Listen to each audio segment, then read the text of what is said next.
Seorang manusia yang hidup di dunia tidak pernah lepas dari musibah. Bahkan hidup kita di dunia ini saja adalah musibah. Saya ulangi, seorang hidup di dunia tidak lepas dari musibah. Bahkan hidup kita di dunia ini saja adalah musibah. Maka harus bersabar di atasnya. Hidup di dunia yang penuh dengan kesulitan, penuh dengan kesempitan, penuh dengan keterbatasan, sekaya apapun orangnya, ya, pasti ada keterbatasan, kesulitan, tidak ada yang sempurna di dunia. Makanya hidup di dunia ini saja adalah musibah. Maka bersabarlah di dalamnya untuk taat kepada Allah dan untuk menjauhi larangan-larangan Allah Subhanahu wa taala. Assalamualaikum warahmatullahi wabarakatuh. Bismillahirrahmanirrahim. Innal hamdalillah nahmaduhu wa nasta'inuhu wa nastaghfiruh wa na'udzu billahi min shururi anfusina wa sayyiati a'malina.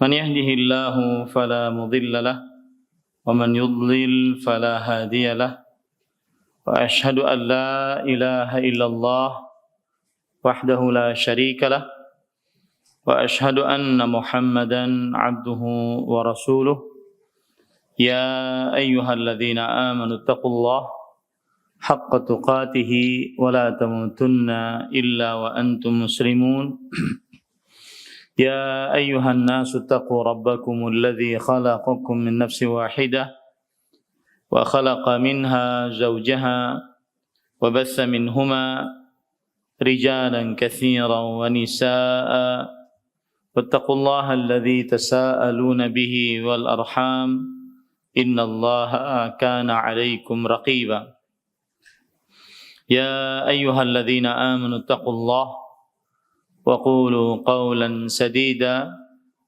يصلح لكم أعمالكم ويغفر لكم ذنوبكم ومن يطع الله ورسوله فقد فاز فوزا عظيما أما بعد فإن أصدق الحديث كتاب الله وأحسن الهدي هدي محمد صلى الله عليه وعلى آله وسلم وشر الأمور محدثاتها وكل محدثة بدعة وكل بدعة ضلالة وكل ضلالة في النار.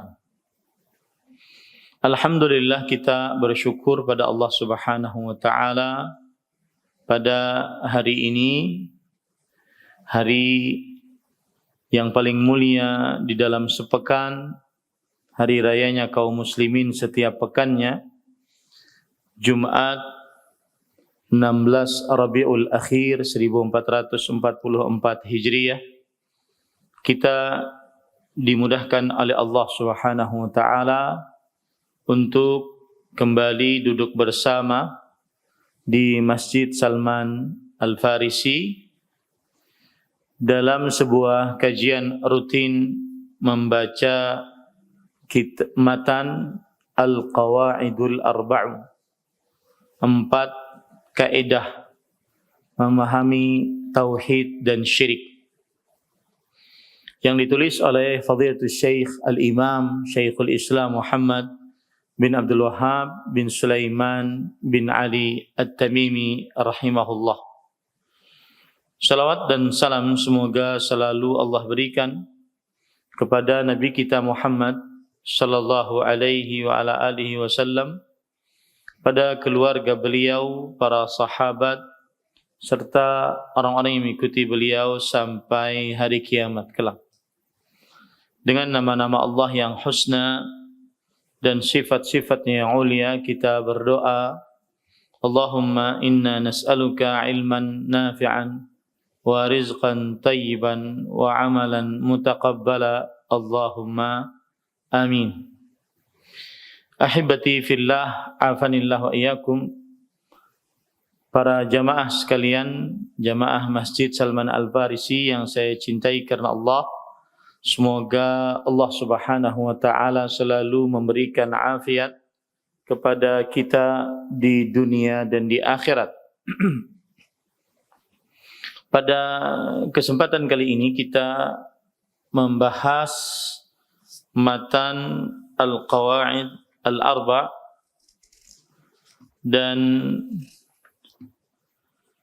pada pertemuan sebelumnya kita sudah membahas siapa penulis matan tersebut,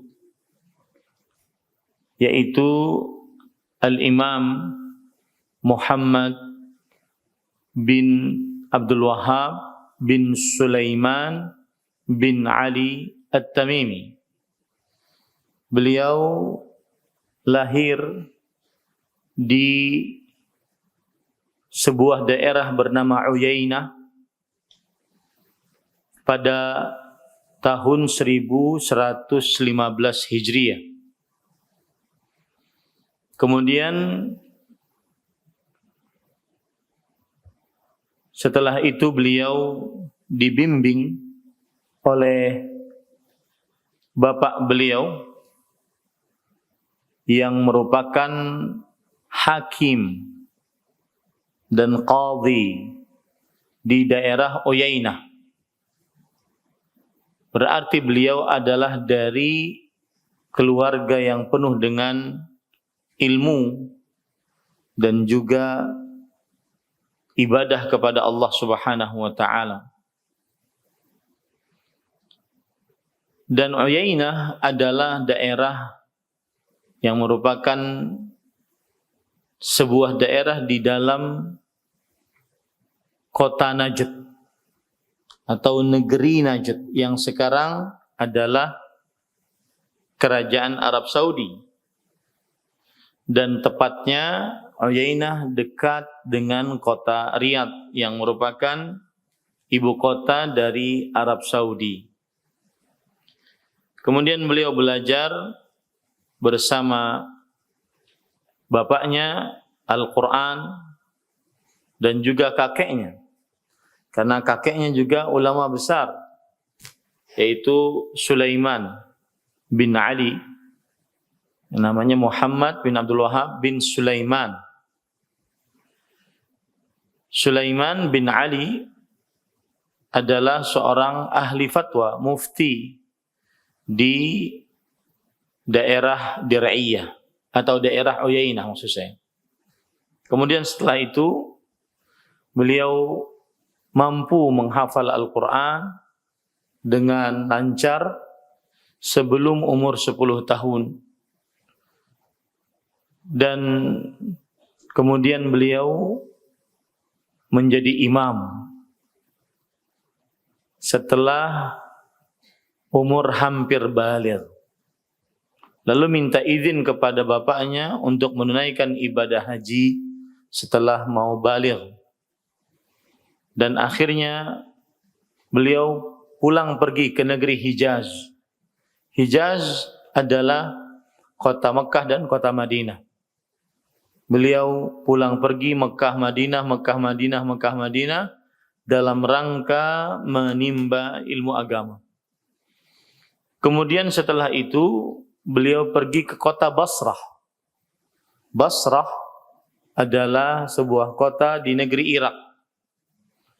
Kemudian setelah itu beliau berdiam lama di kota Basrah dan akhirnya kembali lagi ke Uyainah. Lalu setelah itu beliau belajar di Ahsa. Ahsa adalah sebuah kota yang berada di timur kerajaan Arab Saudi sekarang. Kemudian setelah itu beliau pergi ke Huraymila pada tahun 1140 Hijriah dan akhirnya beliau kembali lagi ke daerah asal beliau, yaitu ke Uyainah pada tahun 1153 Hijriah. Dan kemudian beliau tinggal di daerah namanya Dir'iyah pada tahun 1158 Hijriah. Sampai akhirnya beliau wafat pada tahun 1205 Hijriah atau 1206 Hijriah maksud saya. Itulah sedikit dari biografi penulis yang menulis matan ini, dan salah satu karya beliau kitab Tauhid, kitab Kasyfus Syubuhat, Al-Usul Ats-Tsalatsa, kemudian Nawaqidul Islam, dan juga Al-Qawaidul Arba'. Kemudian ahibati fillah, afanillah wa iyyakum, kita mulai membaca apa yang sudah kita pelajari pada kesempatan yang sebelumnya, yaitu pada pertemuan sebelumnya kita sudah membahas beberapa poin yang disebutkan di dalam matan, yaitu penulis mengatakan Bismillahirrahmanirrahim. Ini sudah kita bahas pada pertemuan sebelumnya, yaitu penulis membawa ini sebagai bertabarruk dengan nama Allah Subhanahu wa ta'ala. Kemudian mencontoh Al-Quran di dalam penulisannya, kemudian mencontoh Nabi Muhammad sallallahu alaihi wa alihi wasallam di dalam surat-surat beliau kepada para pembesar-pembesar, dan juga mencontoh para ulama rahimahumullahu ta'ala ketika menulis kitab-kitab. Nah, kemudian setelah itu, setelah Bismillahirrahmanirrahim, maka ada ucapan wabihi nasta'in. Di dalam matan yang mungkin dibagikan, kita belum ada tertulis wabihi nasta'in. Di dalam salah satu manuskrip aslinya ada kata-kata wabihi nasta'in. Ya, setelah Bismillahirrahmanirrahim, bahkan di sini pun juga tidak disebutkan kata Bismillahirrahmanirrahim. Ya. Dan para ikhwan yang dirahmati oleh Allah Subhanahu wa taala, wa bihi nasta'in artinya adalah dengannya kami memohon pertolongan. Dan ini menunjukkan kepada tauhid. Karena kata bihi itu menunjukkan kepada Allah Subhanahu wa taala. Yaitu dengan Allah kita memohon pertolongan. Dan ketika didahulukan Allah sebelum kata kerja, menunjukkan kepada pembatasan. Wa bihi nasta'in. Kita bisa saja mengatakan nasta'inu billah. Kita meminta tolong kepada Allah. Bisa saja. Tetapi kenapa didahulukan wa bihi nasta'in? Ini menunjukkan kepada tauhid, yaitu dengan Allah kita meminta pertolongan. Ini menunjukkan kepada tauhid. Sama seperti kata iyyaka na'budu wa iyyaka nasta'in. Kepadamu kami beribadah dan kepadamu kami minta pertolongan. Kenapa didahulukan kepadamunya? Tujuannya didahulukan untuk pembatasan bahwa ibadah tidak dilakukan kecuali hanya kepada Allah. Bisa saja kita katakan kami beribadah kepada Allah, kami minta tolong kepada Allah. Bisa saja seperti itu. Tetapi kenapa didahulukan kepadanya? Kepadamu kami beribadah, kepadamu kami minta tolong. Ya, ini untuk tauhid, pengkhususan, pembatasan. Ibadah hanya untuk Allah, minta tolong hanya kepada Allah. Nah, sama dengan wabihi nasta'in. Hanya dengannya kami memohon pertolongan. Ini untuk tauhid, pembatasan, pengkhususan. Minta tolong hanya kepada Allah Subhanahu wa ta'ala. Taib. Kemudian pada pertemuan sebelumnya kita juga sudah membahas pendahuluan yang disebutkan oleh penulis. Saya bacakan di sini, As'alullahal karim Rabbal arshil azim an yatawallaka fid dunya wal akhirah wa an yaj'alaka mubarakan aynama kunta wa an yaj'alaka mimman idza u'tiya syakar wa idza butuliya sabar wa idza adnaba istaghfar fa inna haula'i tsalath unwanus sa'adah. Aku memohon kepada Allah yang Maha Mulia. Para ikhwan yang dirahmati oleh Allah Subhanahu wa taala, penulis Al-Imam Muhammad bin Abdul Wahhab rahimahullah, seperti kebiasaan beliau di dalam kitab-kitab beliau dan juga di dalam tulisan-tulisan beliau, beliau memulai dengan doa. Dan ini adalah doa yang agung, yang mencakup seluruh keperluan seorang muslim di dunia dan di akhirat. Dan ini termasuk dari kasih sayang seorang guru kepada muridnya, yaitu seorang guru mendoakan muridnya agar muridnya sabar saat menuntut ilmu, agar muridnya diberikan pemahaman dalam agama, muridnya mengenal kebenaran dan tujuan dari penciptaannya, dan agar muridnya jauh dari kesesatan dan kebatilan. Di sini penulis mengatakan as'alullah, aku memohon kepada Allah. Ini doa. Ya, ini adalah doa kepada Allah Subhanahu wa taala. Apa yang kita mohon? Allah yang bersifat apa yang kita mohon? Al-Karim, yang Maha Mulia di situ. Al-Karim, yang Maha Mulia. Maha Mulia adalah nama dari nama-nama Allah Azza wa Jalla.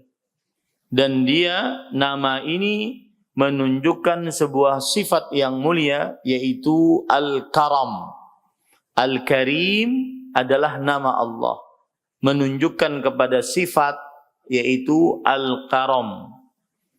Al-Karam artinya adalah terkumpulnya sifat-sifat kebaikan. Terkumpulnya sifat-sifat kebaikan. Maka para ikhwah yang dirahmati oleh Allah Subhanahu wa taala, setiap nama menunjukkan kepada sifat. Saya beri contoh, Al-Karim, itu nama Allah. Dalam bahasa Indonesianya, Maha Mulia. Dari nama ini menunjukkan sifat, yaitu Al-Karam, yaitu kemuliaan. Contoh yang lain, nama Allah Ar-Rahman, Ar-Rahim, itu nama Allah, artinya Maha Penyayang, Maha Pengasih. Dari nama ini diambil sifat, yaitu sifat rahmah. Sifat rahmat. Nah, intinya di sini penulis mengatakan aku memohon kepada Allah yang Al-Karim, yang Maha Mulia. Salah satu sifat Allah adalah salah satu nama Allah Al-Karim. Diambil dari nama tersebut sebuah sifat, yaitu Al-Karam, kemuliaan. Rabbil arshil azim, yang Rabb arsy yang agung. Rabb di sini maksudnya adalah yang memelihara, yang mencipta, yang mengatur, yang berkuasa. Rabb, Rabbul arsy, Rabbal arsyil azim. Rabb di sini adalah artinya yang mencipta, yang mengatur, yang berkuasa. Jadi Rabb itu ada 3 cabang.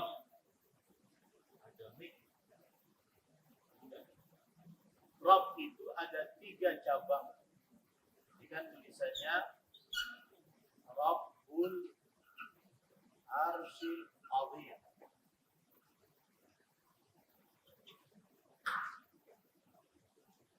Nah, perhatikan.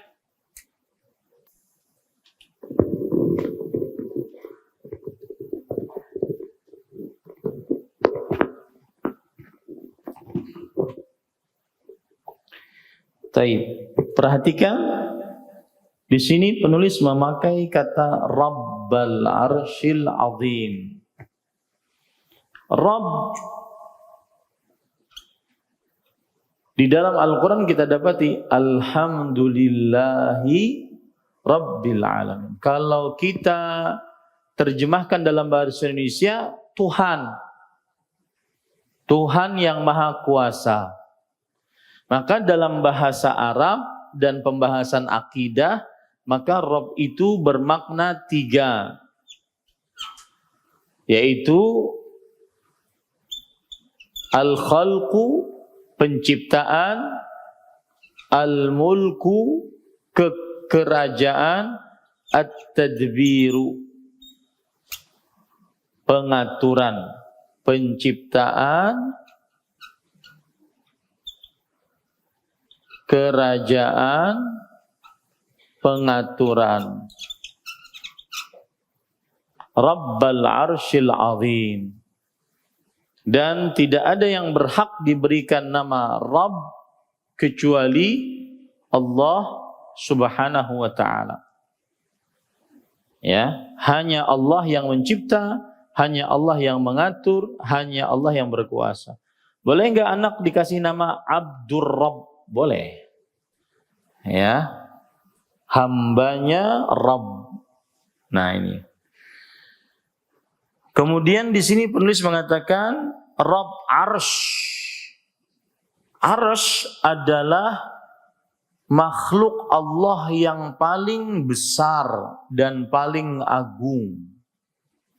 A'zamul makhluqat wa akbarul makhluqat. Makanya digandengkan Rabb dengan Arsy, Rabbul Arsyil Azim. Karena Arsy adalah makhluk yang paling besar, makhluk yang paling agung dari seluruh makhluk-makhluk Allah Subhanahu wa ta'ala. Kemudian penulis mengatakan an yatawallaka fid dunya wal akhirah. Sebelumnya oleh sebab itulah kalau kita sedang dalam keadaan susah, sempit, hati gundah, gulana, resah, gelisah, maka kita menyebutkan zikir yang di dalamnya ada penyebutan Rabbul Arsyil Azim. Karena yang bisa menghilangkan kesulitan, keresahan, kegundahan itu hanya Allah. Siapa itu Allah? Allah Rabb yang Maha Pencipta, Pengatur, berkuasa atas arsy-Nya Allah yang agung. Kalau Allah yang Maha mengatur, berkuasa, mencipta atas arsy-Nya Allah, maka Allah juga mengatur, menguasa atas yang lebih kecil dari arsy. Yang agung saja diatur, dicipta, dikuasai oleh Allah, apalagi yang di bawah arsy. Makanya salah satu zikir Rasul sallallahu alaihi wasallam saat dalam keadaan gundah, gelisah, tidak tenang, ya, bukan malah kita main-main ke klub malam, main musik, nyanyi, dengar konser, enggak. Tapi malah berzikir agar tenang. Zikirnya adalah la ilaha illallahul azimu al-halimu.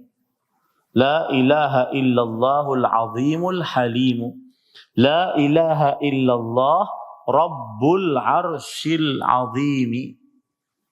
La ilaha illallah rabbus samawati wa rabbul ardi wa rabbul arsyil karimi.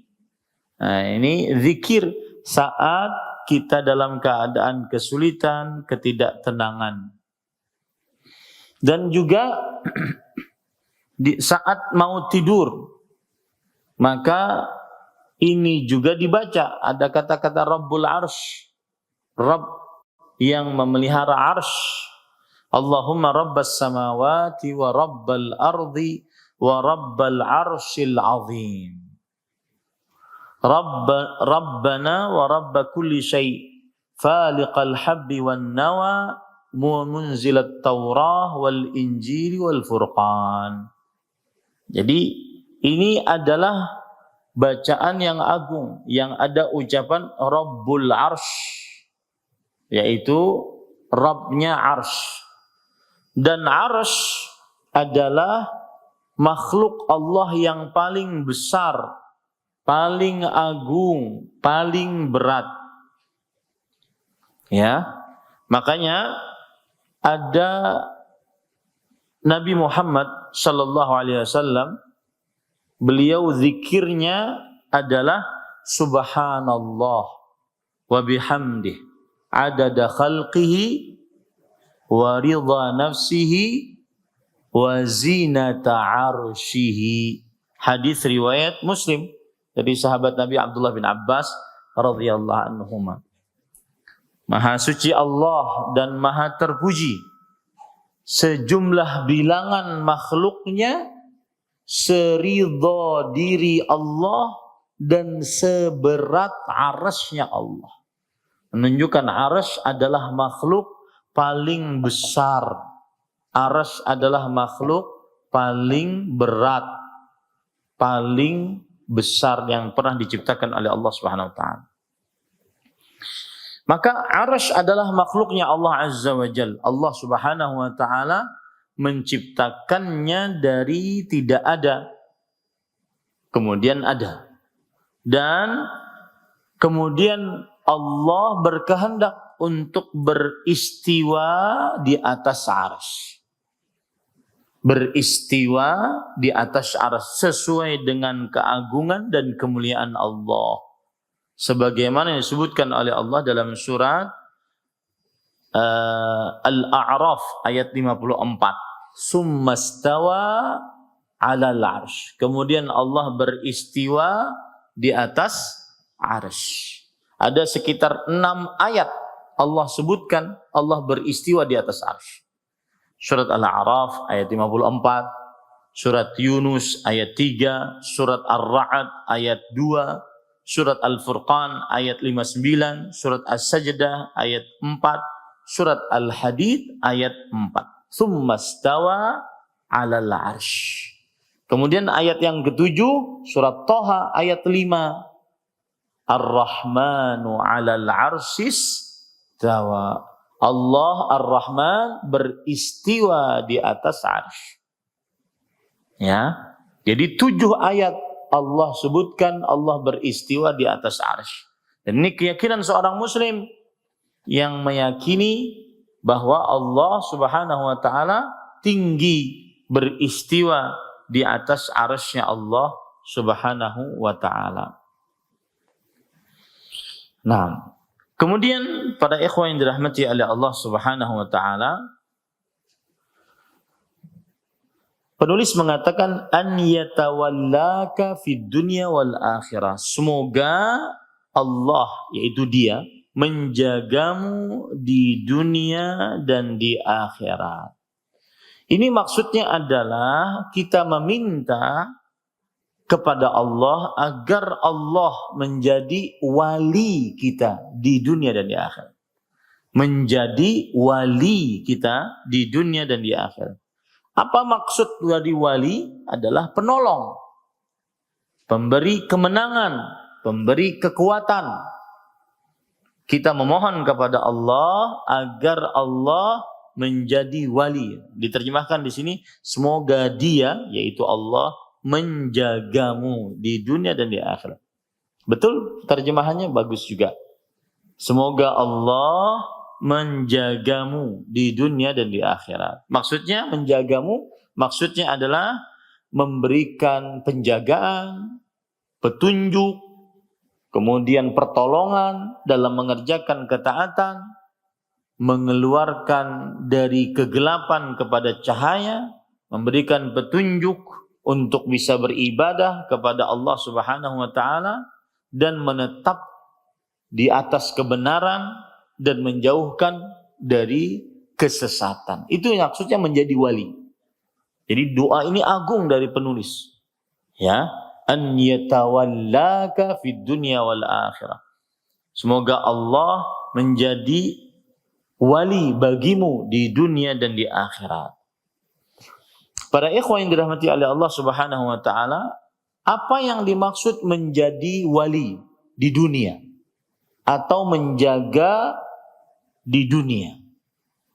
Maksudnya adalah Allah Subhanahu wa taala menjaga hambanya saat hambanya masih hidup di dunia dari dua perkara, yaitu yang pertama dari godaan syahwat, yang kedua dari godaan syubhat. Ini yang dimaksud Allah menjagamu di dunia, menjadi wali bagimu di dunia, yaitu menjaga dari godaan syahwat dan dari godaan syubhat. Sedangkan menjagamu di akhirat, maksudnya adalah Allah Subhanahu wa taala menjaga hamba tersebut dari kesulitan-kesulitan akhirat, menyelamatkan hamba tersebut dari kesulitan-kesulitan di akhirat. Karena kehidupan akhirat sulit, dimulai dari setelah pencabutan nyawa. Ruh diangkat ke langit, kemudian dikembalikan ke alam kubur, kemudian terjadi fitnatul qabr, pertanyaan dalam kubur, lalu ada siksa atau ada nikmat kubur, lalu setelah itu ada hari kebangkitan, lalu dikumpulkan di padang mahsyar, ada hisab, ada timbangan, ada pemberian buku, catatan amal, ada berjalan di atas sirat, dan yang lain-lainnya dari fase-fase kehidupan akhirat. Semuanya sulit.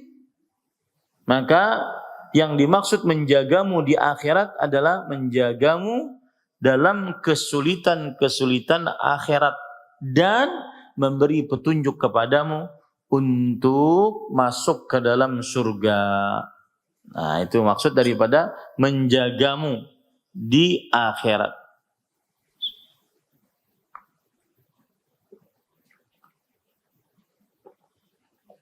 Kemudian penulis mengatakan, wa an yaj'alaka mubarakan ainama kunta, dan menjadikanmu diberkahi dimanapun kamu berada. Mubarakan ainama kunta, diberkahi atau penuh berkah dimanapun kamu berada. Yang lebih tepat mungkin terjemahnya menjadikanmu penuh berkah dimanapun kamu berada. Lebih tepat terjemahannya menjadikanmu penuh berkah dimanapun kamu berada. Para ikhwah yang dirahmati oleh Allah Subhanahu wa taala, ini adalah doa yang agung juga, yaitu doa yang merupakan perealisasiannya Allah kepada Nabi Isa alaihissalam. Nabi Isa orang yang mubarak, yang penuh dengan berkah. Sebagaimana disebutkan oleh Allah Subhanahu wa taala di dalam surat Maryam ayat 31. Wa ja'alani mubarakan aynama kuntu. Allah menjadikanku penuh dengan berkah dimanapun aku berada. Jadi mungkin penulis Al-Imam Muhammad bin Abdul Wahhab rahimahullah mengambil doa ini dari ayat ini. Surat Maryam ayat 31. Wa an yaj'alaka mubarakan aynama kunta. Semoga Allah menjadikanmu penuh berkah dimanapun kamu berada. Seperti Allah menjadikan Nabi Isa alaihi salam penuh berkah dimanapun berada. Taib, para ikhwah yang dirahmati oleh Allah Subhanahu wa taala, apa yang dimaksud penuh berkah? Maka arti berkah ada dua. Yang pertama adalah kasratul khairi wa ziyadatuhu. Kebaikan yang banyak dan terus bertambah. Berarti ketika penulis mendoakan kita agar menjadi orang yang penuh dengan berkah, maka berarti kebaikan kita banyak dan terus bertambah. Kebaikan yang kita lakukan terhadap orang lain banyak dan terus bertambah. Semakin hari semakin baik, semakin hari semakin baik kepada orang lain. Yang kedua, makna berkah adalah dawamul khairi wujudul khairi wa dawamuhu. Kebaikan yang tetap dan terus menerus ada. Kebaikan yang tetap dan terus menerus ada. Itu yang dimaksud dengan keberkahan. Berarti kalau seandainya penulis mendoakan kita agar menjadi orang yang penuh dengan berkah, maksudnya adalah kebaikan kita tetap dan terus menerus selalu ada dimanapun kita berada. Entah itu bersama anak kecil, kita memberikan kebaikan kepada anak kecil. Entah itu bersama orang dewasa, kita memberikan kebaikan kepada orang dewasa. Entah itu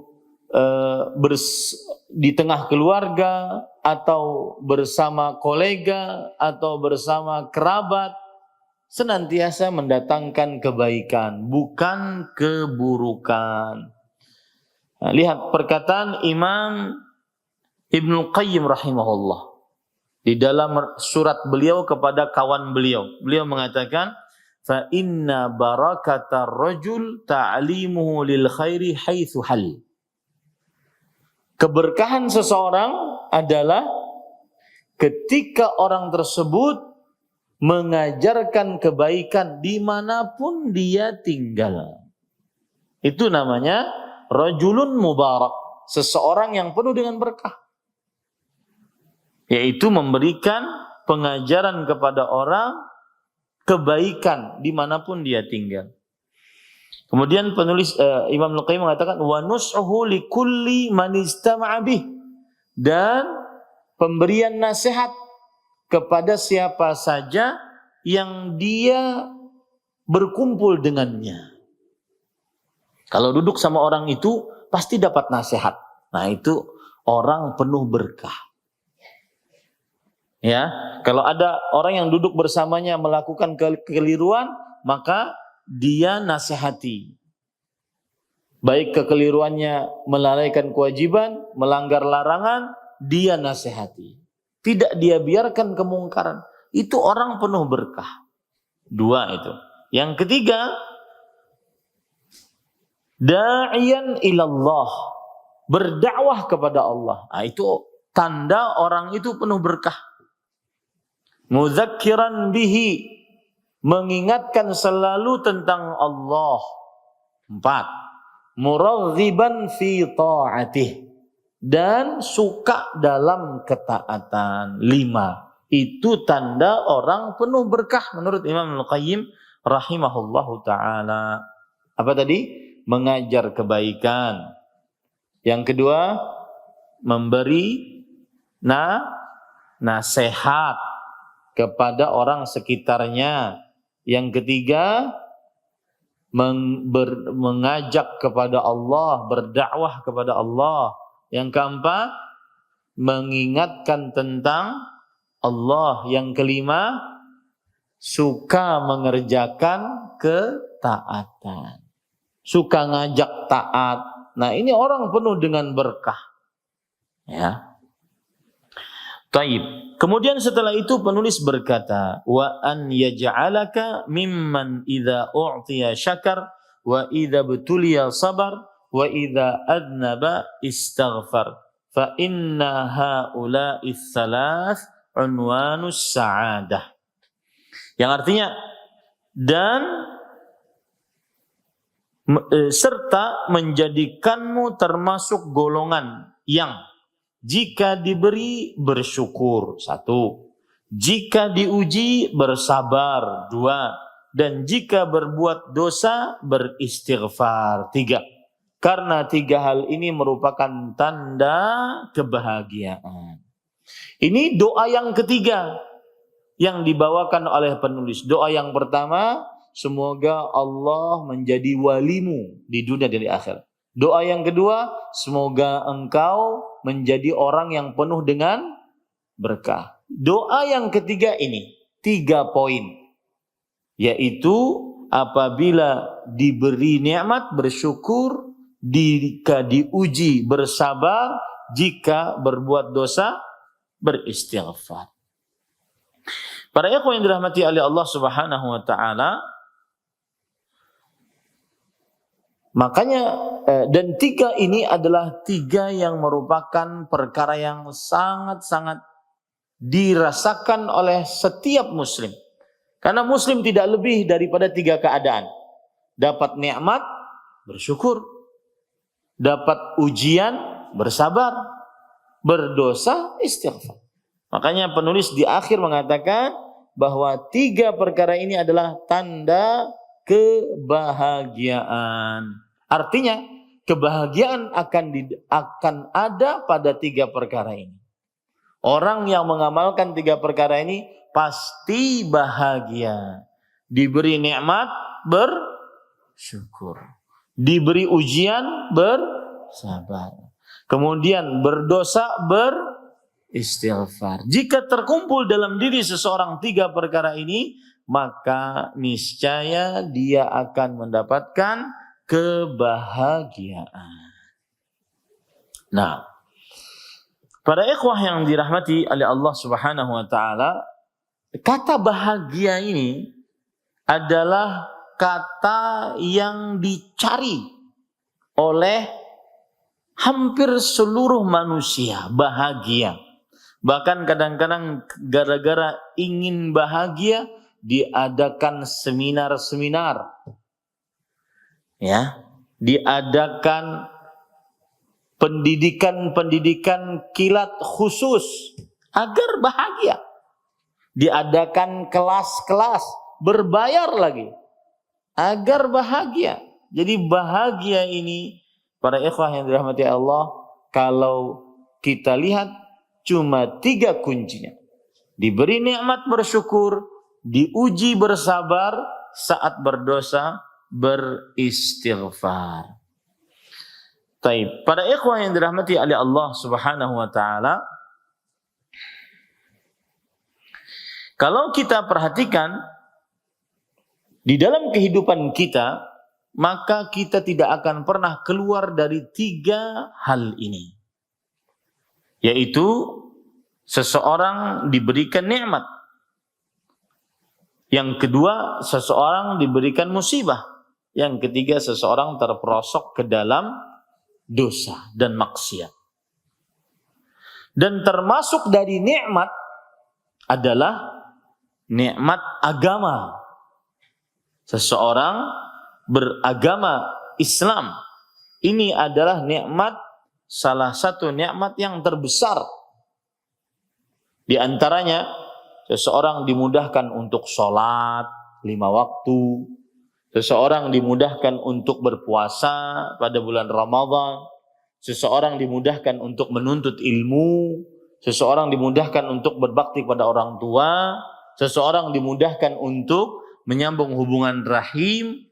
Maka itu nikmat-nikmat semua. Jangan dikira nikmat cuma harta. Salah satu nikmat adalah seseorang dimudahkan untuk beribadah kepada Allah Subhanahu wa ta'ala.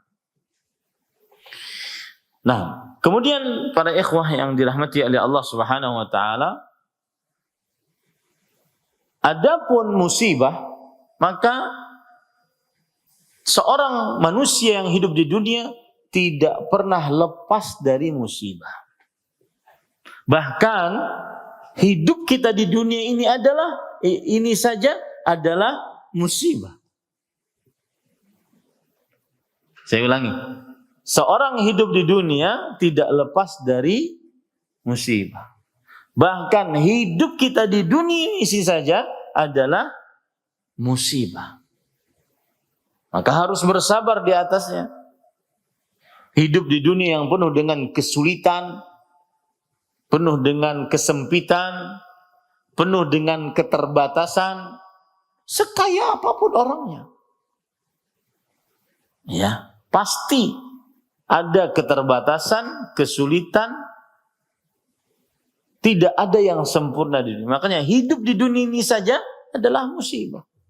Maka bersabarlah di dalamnya untuk taat kepada Allah dan untuk menjauhi larangan-larangan Allah Subhanahu wa ta'ala. Dan seorang muslim selalu seperti itu hidupnya.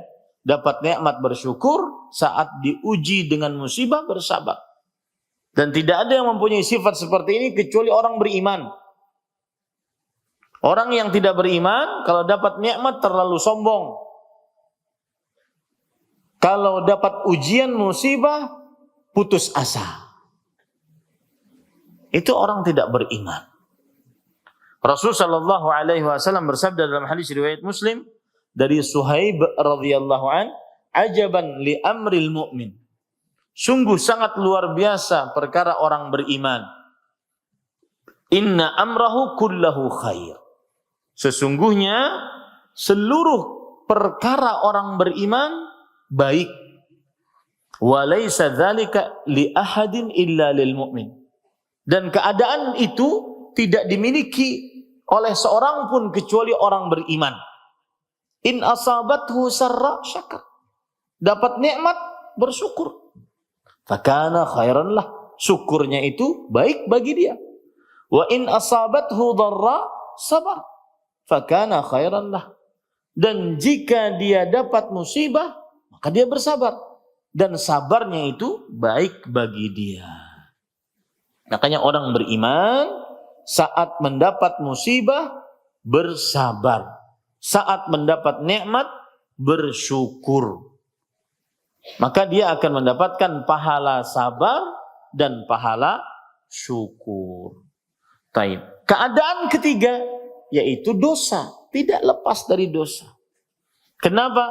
Karena sudah dinyatakan oleh Rasulullah sallallahu alaihi wasallam. Masih saja kita ini selalu berdosa. Dalam hadis yang diriwayatkan oleh Imam Tirmidzi, Nabi Muhammad sallallahu alaihi wasallam bersabda, "Kullu bani Adam khata." Setiap anak Adam adalah orang yang selalu melakukan kesalahan. Selalu khata. Di situ ada kata khata, selalu salah. Wa khairul khatta'ina at-tawwabun. Dan sebaik-baik orang yang selalu melakukan dosa dan maksiat adalah orang-orang yang selalu bertobat kepada Allah Subhanahu wa ta'ala. Maka jangan pernah bosan dan putus asa untuk beristighfar, bertobat. Meskipun dosanya diulang-ulang. Kesalahan sebagian orang beriman, saat dia melakukan dosa, oke, dia kemudian bertobat. Tapi kemudian dia merasa kalah lagi, lalu dosa lagi. Lalu dia katakan, nggak manfaat nih tobat yang pertama. Buktinya saya kembali lagi. Ya sudahlah, terus saja langsung. Terus saja berdosa terus. Karena nggak manfaat saya bertobat. Nah ini salah. Selama berdosa lalu bertobat, selama itu Allah akan mengampuni.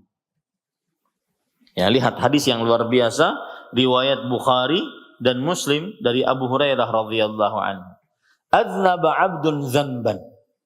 Ada seorang hamba melakukan dosa. Faqala Allahumma ighfir li dzambi. Lalu dia berdoa, ya Allah berikan maghfirah atas dosaku. Lalu dia berdosa lagi. Fa'alima anna lahu rabban yaghfiru dzamba wa ya'khudhu bidzambi. Tapi hamba yang berdosa yang kedua ini tahu kalau seandainya dia mempunyai Rabb yang akan mengampuni dosa dan akan menghukumi atas dosa tersebut. Lalu dia bertobat. Dan dia kemudian berdosa lagi setelah bertobat. Ketika bertobat dia mengucapkan Rabbighfirli dzambi, ya Allah ampuni dosaku. Lalu setelah bertobat dia berdosa lagi. Dan dia meyakini lagi bahwa Allah Subhanahu wa taala mengampuni dosa dan menghukumi atas dosa. Dia kembali lagi kepada dosa tersebut.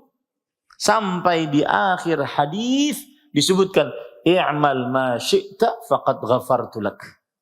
Berbuatlah sesukamu, sungguh aku telah mengampuni dosa-dosamu.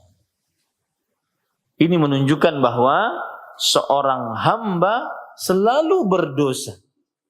Dan setiap kali berdosa, bertobatlah. Selama hamba itu bertobat, selama itu pula Allah akan mengampuni dosanya. Ya, jadi jangan putus asa di dalam maksiat. Ya, jangan putus asa dalam bertobat kepada Allah atas sebuah maksiat. Bertobatlah terus. Bahkan ada hadis yang diriwayatkan oleh Imam Muslim dari Abu Hurairah radhiyallahu anhu.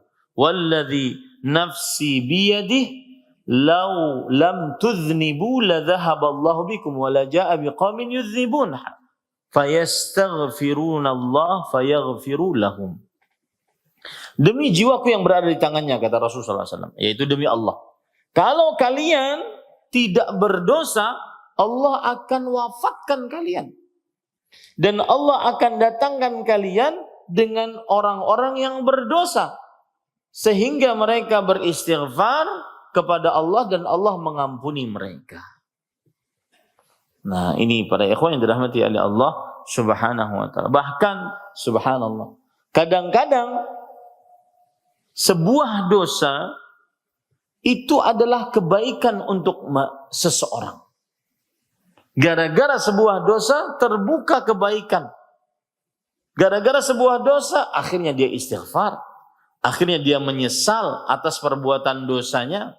Tapi kalau dia tidak berdosa, tidak beristighfar dia. Nah ini luar biasa para ikhwah. Ya. Kadang sebuah dosa membimbing kita untuk lebih taat kepada Allah Subhanahu wa ta'ala. Makanya kadang sebuah dosalah yang memasukkannya ke dalam surganya Allah Subhanahu wa ta'ala. Kenapa? Karena dari dosa tersebut akhirnya dia bertobat, beristighfar kepada Allah Subhanahu wa ta'ala.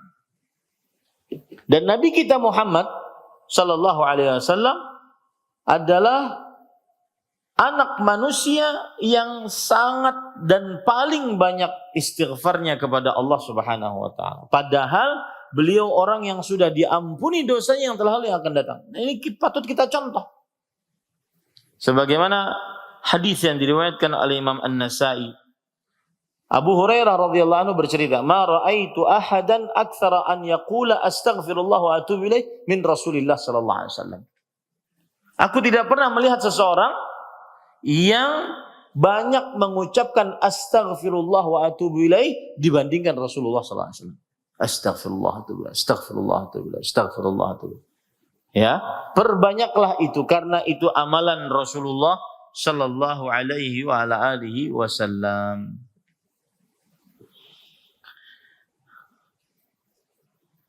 Dan Para ikhwah yang dirahmati oleh Allah Subhanahu wa taala, bahkan istighfar ini amalan Rasulullah sallallahu alaihi wasallam yang beliau bawa sampai akhir hayat beliau.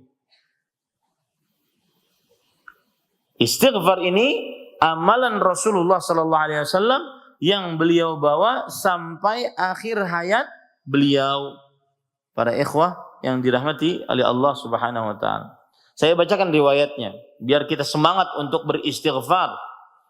Dari Aisyah radhiyallahu anha, ummul mukminin, ibundanya orang beriman, zauji Rasulullah sallallahu alaihi wasallam, istri Nabi Muhammad sallallahu alaihi wasallam, beliau bercerita, sami'atin nabiyya sallallahu alaihi wasallam wa asghat ilaihi qabla an yamut wa huwa musnidun ilaiha dhahrahu yaqul Allahumma ighfirli warhamni wa alhiqni birrafiqil a'la. Yang artinya bahwa beliau Aisyah mendengar Nabi Muhammad sallallahu alaihi wasallam dalam keadaan sebelum meninggal. Nabi Muhammad SAW bersandar punggungnya kepada Aisyah radhiyallahu anha wa ardhaha. Lalu beliau bersabda, Allahumma ighfirli warhamni wa alhiqni birrafiq. Hadis diriwayatkan oleh Imam Bukhari dan Muslim. Ini amalan orang-orang tua yang sebentar lagi malaikat maut menjemputnya. Allahumma ighfirli warhamni wa alhiqni birrafiq. Ya Allah, berikan aku maghfirah dan rahmati aku dan kumpul dan sampaikan aku ke tempat yang paling tinggi di surga. Allahumma ighfirli warhamni wa alhiqni birrafiq. Alhiqni birrafiq. Ibu-ibu protes nanti kalau nggak ditulis. Nah, ya kan. Ya, Allahumma ighfirli warhamni sudah hafal ya. Kemudian wa alhiqni birrafiq. Wa alhiqni birrafiq. Wa alhiqni birrafiq. Ya. Allahumma ighfirli warhamni wa alhiqni birrafiq. Dan sedikit lagi tentang istighfar ini pada ikhwah yang dirahmati oleh Allah. Nabi Muhammad sallallahu alaihi wasallam menaklukkan kota Mekah itu tahun ke-8 Hijriah. Berarti 3 tahun sebelum beliau wafat. Kemudian setelah menaklukkan kota Mekah, beliau mendapatkan surat An-Nasr, idza jaa nasrullahi wal fath wa ra'aitan nas yadkhuluna fi dinillahi afwaja fasabbih bihamdi rabbika wastaghfir. Ya. Semenjak surat ini turun, Nabi Muhammad SAW setiap ruku, sujud, beliau senantiasa membaca subhanakallahumma wa bihamdika Allahumma ighfirli. Bacaannya itu. Beliau ulang-ulang. Subhanakallahumma wa bihamdika Allahumma ighfirli. Apa not yang ingin saya tekankan? Bagi yang berumur, terutama 40-an ke atas, ya, banyak-banyak beristighfar. Dosamu banyak. Sudah sulit untuk dihitung. Maka amalan 40 ke atas banyak-banyak istighfar. Ya. Kalau seandainya ada suami istri dua-duanya sudah jadi kakek nenek masih sering bertengkar, maka bilangin aja yang waras banyak istighfar. Sudah berhenti kita tengkar. Ya. Wa alhiqni birrafiq. Nah, para ikhwah yang dirahmati oleh Allah Subhanahu wa taala, Kemudian setelah itu penulis mengatakan, nah ini baru kita masuk kepada yang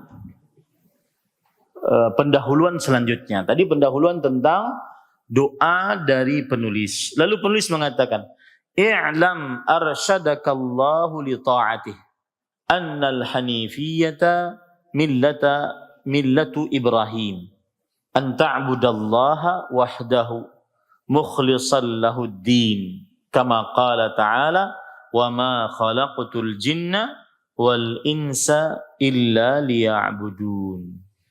Ketahuilah, para ikhwan yang dirahmati oleh Allah Subhanahu wa taala,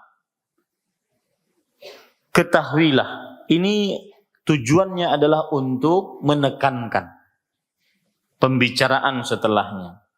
Semoga Allah membimbingmu untuk mentaatinya.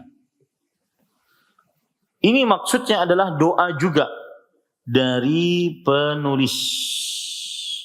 Doa dari penulis kepada yang mempelajari matannya. Semoga Allah Subhanahu wa taala membimbingmu untuk mentaatinya. Dan para ikhwan yang dirahmati oleh Allah Subhanahu wa taala, pelajaran dari doa ini adalah semestinya seseorang saat ingin mengerjakan ketaatan, jangan lupa berdoa. Sebagian orang berdoa hanya ingin dapat harta dunia. Ya Allah, mudahkan aku mendapat rezeki. Ya Allah, mudahkan aku mendapat anak. Ya Allah, mudahkan aku mendapat jodoh. Ya Allah, mudahkan aku mendapatkan pekerjaan dan seterusnya. Tapi dia lupa bahwa salah satu yang patut diminta juga di dalam doanya adalah kemudahan untuk mengerjakan ketaatan. Mudahkan untuk sholat 5 waktu pada waktunya. Mudahkan untuk puasa Ramadan tanpa sakit. Mudahkan untuk membaca Al-Quran setiap hari 1 juz, 1 bulan selesai. Mudahkan untuk berzikir pagi dan sore. Ini perlu. Sebagaimana yang dicontohkan oleh penulis. Arsyadakallahu li ta'atih. Semoga Allah Subhanahu wa taala membimbingmu untuk mentaatinya. Para ikhwah yang dirahmati oleh Allah Subhanahu wa taala. Kemudian penulis mengatakan, sebelum penulis mengatakan, di sini ada kata-kata arsyadaka li ta'atih. Yang artinya semoga Allah membimbing untuk taat kepadanya. Kita akan berbicara tentang bimbingan. Bimbingan atau petunjuk Allah ada 2. Perhatikan baik-baik. Bimbingan atau petunjuk Allah ada 2. Al-hidayah. Yang pertama adalah hidayah al-irsyad. Petunjuk ilmu. Yang kedua, hidayah at-taufiq. Petunjuk pengamalan ilmu. Dua-duanya harus diminta kepada Allah Subhanahu wa taala. Ya.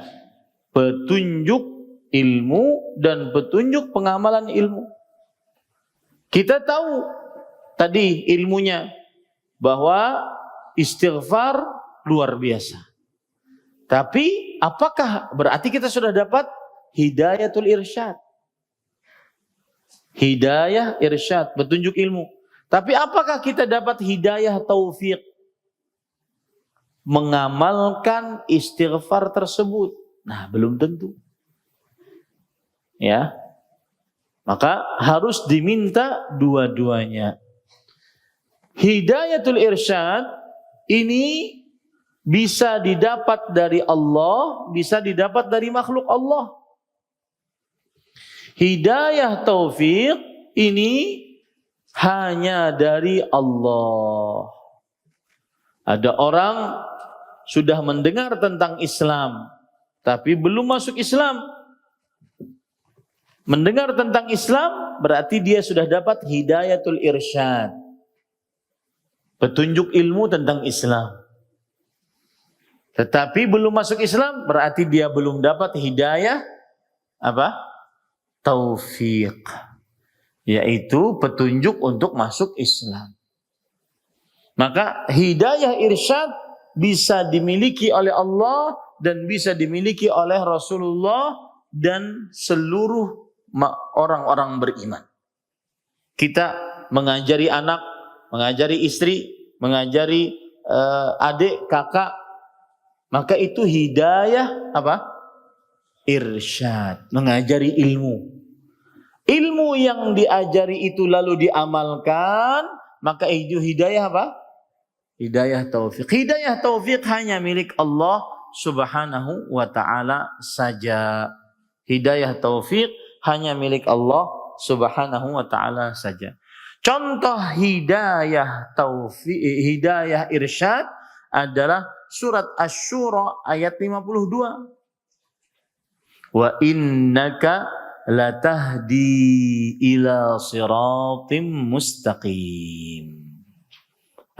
Asy-Syura ayat 52. Dan sesungguhnya engkau wahai Muhammad sallallahu alaihi wasallam benar-benar memberikan petunjuk hidayah kepada jalan yang lurus. Nabi kita bisa menunjuki jalan yang lurus. Ini loh jalan yang lurus. Tetapi bisa enggak Nabi kita memberikan hidayah agar kita berjalan di jalan yang lurus? Tidak. Yang bisa melakukan itu hanya siapa? Allah. Nah, dalil hidayah taufik adalah surat Al-Qasas ayat 56. Surat Al-Qasas ayat berapa? 56. Allah berfirman, "Innaka la tahdi man ahbab, walakinnallaha yahdi man yasha, wa huwa a'lamu bil muhtadin." Sesungguhnya engkau tidak bisa memberikan petunjuk kepada yang engkau cintai, wahai Muhammad SAW. Akan tetapi Allah yang memberi petunjuk kepada yang dikehendakinya.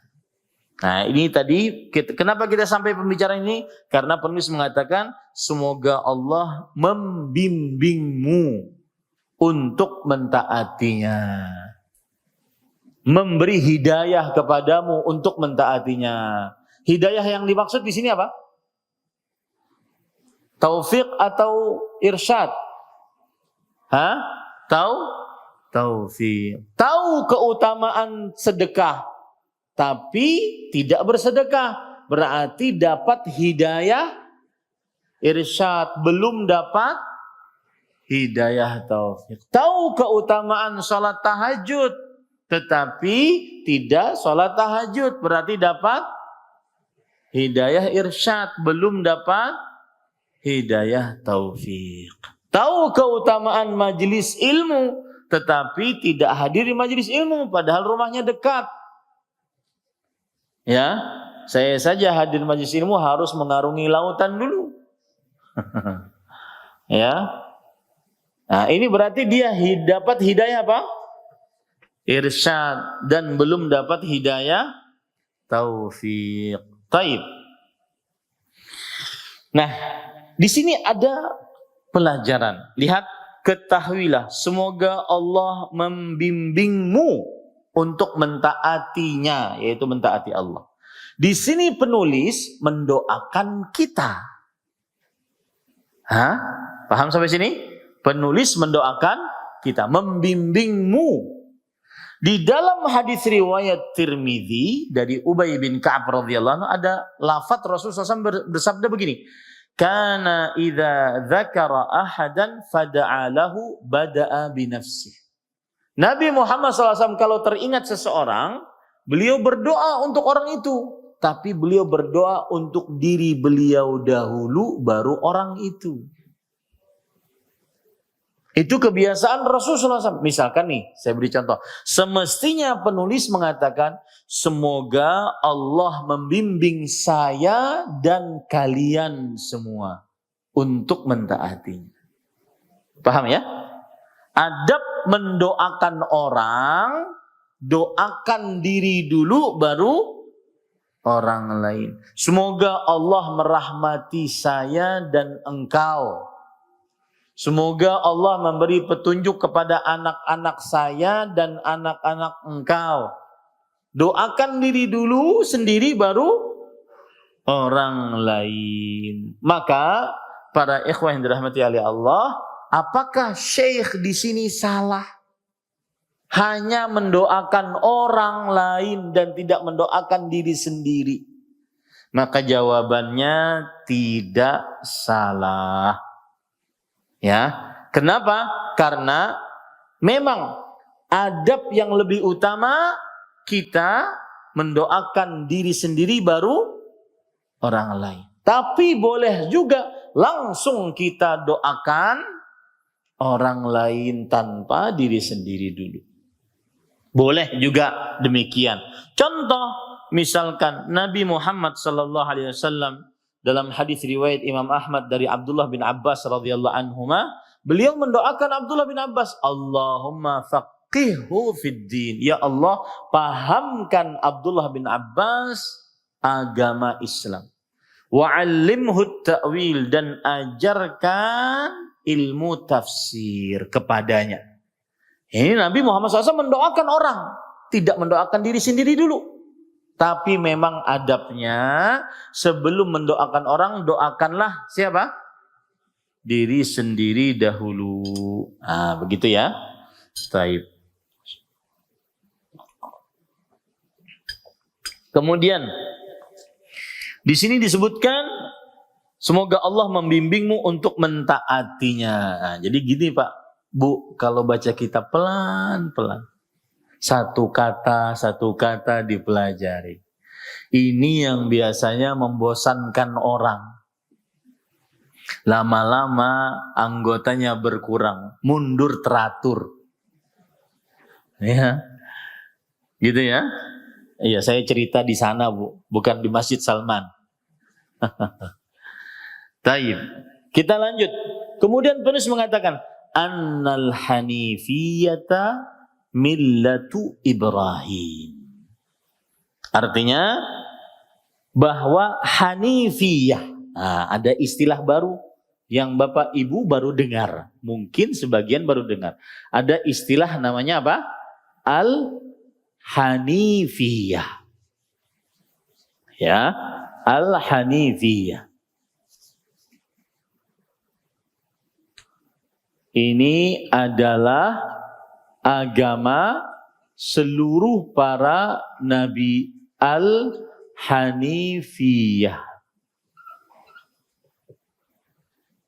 Ajaran di sini disebutkan bahwa hanifiyah agama Ibrahim alaihi salam. Para ikhwan yang dirahmati oleh Allah Subhanahu wa taala, agama yang dimaksud di sini adalah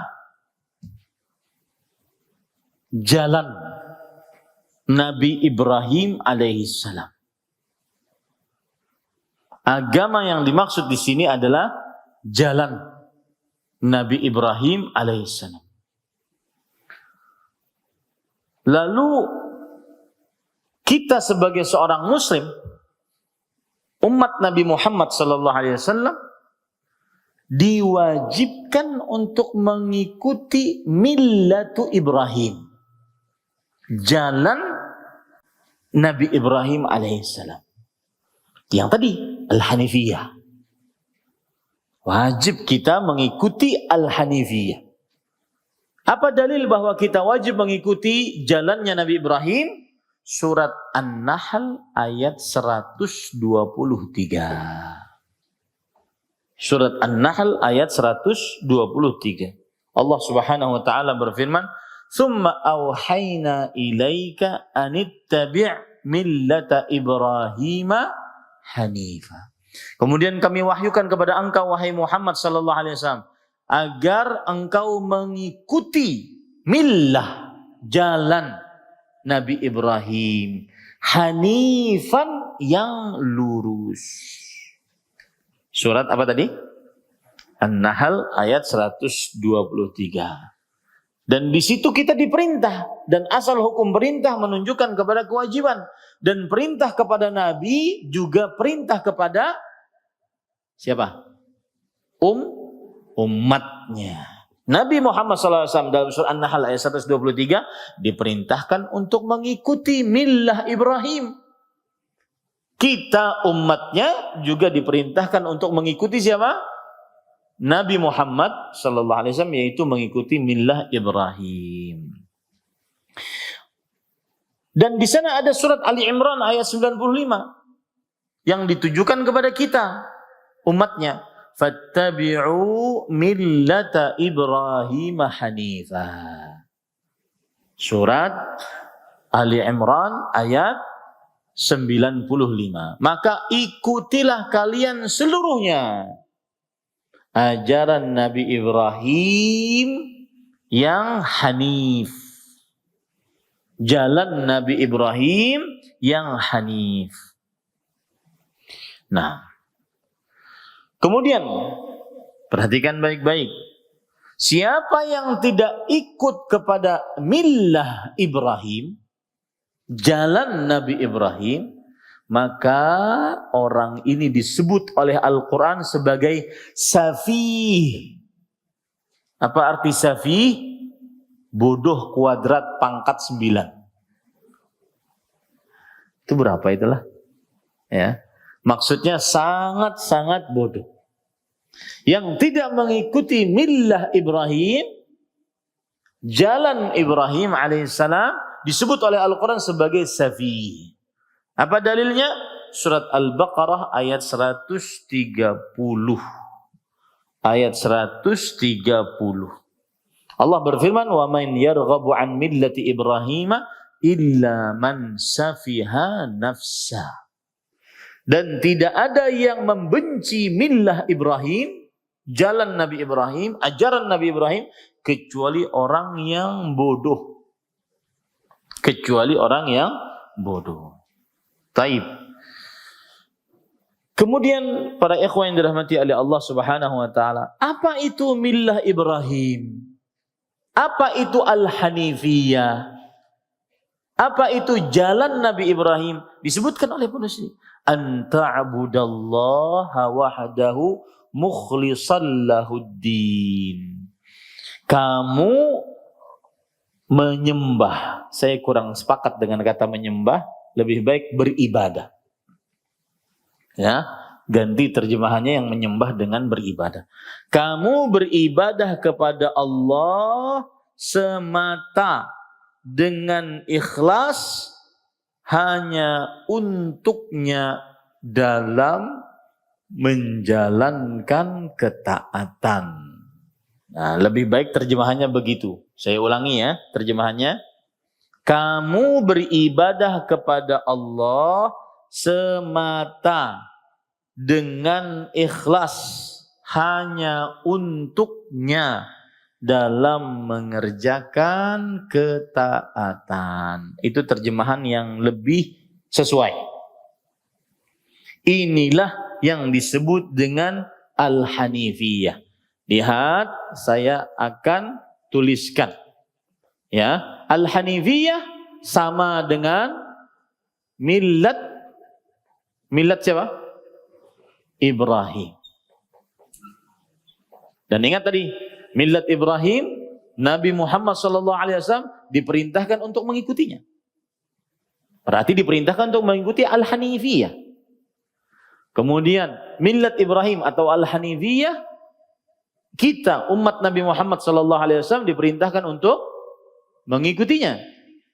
Apa itu Al-Hanifiyah? Apa itu millat Ibrahim? Al-Hanifiyah dan millat Ibrahim sama, yaitu artinya adalah an ta'budallah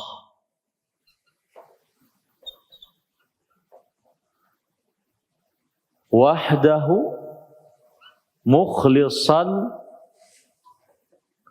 lahuddin. Saya terjemahkan, kamu beribadah. Lihat kata-katanya sini, beribadah kepada Allah semata dengan ikhlas. Ikhlas. Hanya untuk Allah, hanya untuknya dalam mengerjakan ad-din. Ad-din di sini adalah amalan. Dalam mengerjakan ad-din, ad-din di sini adalah amalan. Itu terjemahan yang lebih tepat daripada yang ada dalam buku terjemahan kita. Saya ulangi, kamu apa? Teruskan. Beribadah kepada Allah semata dengan ikhlas, hanya untuknya dalam mengerjakan amalan. Ya, dalam mengerjakan amalan. Itulah Al-Hanifiyah. Itulah millat Ibrahim. Itulah Islam yang dibawa oleh seluruh para nabi dan para rasul. Waktu kita habis. Allahu Akbar. Kenapa di sini cepat sekali asarnya? Nah, ya itu dulu ya. Nah, yang penting bawa pulang apa itu Al-Hanifiyah. Kemudian sama dengan millat Ibrahim, sama dengan Islam, sama dengan tauhid. Jadi itu semua sinonim. Pengertian tauhid itulah, pengertian Islam itu beribadah kepada Allah semata dengan ikhlas hanya untuk Allah dalam mengerjakan amalan. Nah, nanti penjelasannya bulan depan kalau masih hidup. Taib, ini yang bisa sampai. Betul azan sudah ya? Nah, kita cukupkan dengan kafaratul majlis. Subhanakallah bihamdik asyhadu an la ilaha illa anta astaghfiruka wa atubu ilaik. Wa sallallahu nabiyana Muhammad walhamdulillahirabbil alamin. Wassalamualaikum warahmatullahi wabarakatuh.